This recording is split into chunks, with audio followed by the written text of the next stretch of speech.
So, this one, wala na ko nakat. O, nakati na sa tala ni ginahinay. Para magamit ito nila nga kung mga cord. Pag giningog na obya kung tingog ay lahi pag ipon akong tingog na pag ito kapagaw.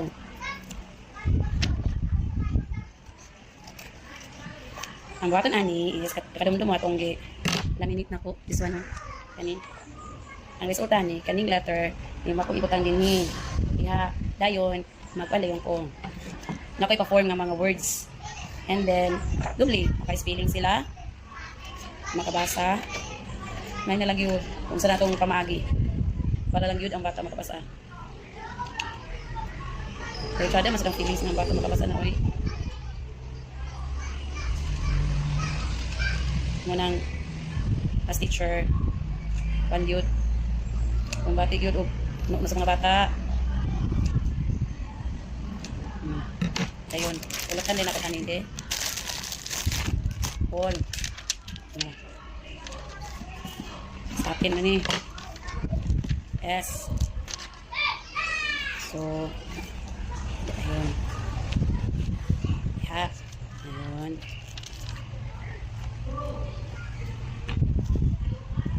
okay. Lain na to color para attractive. Okay. Dayon. So, mapuwas o mabalikan nila. Then, nilain ko color para kwan siya. Tinahan sila. T.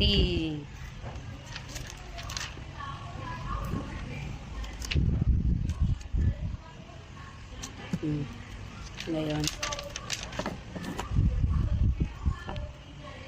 P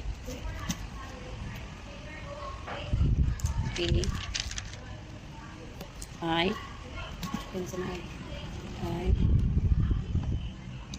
ngayon N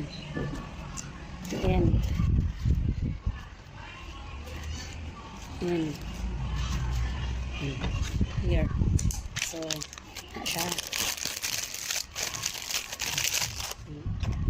So, maingon ko o maingon ko nga you spell it or kung naipin, pwede na po din magsulat sa good purpose yan ano lang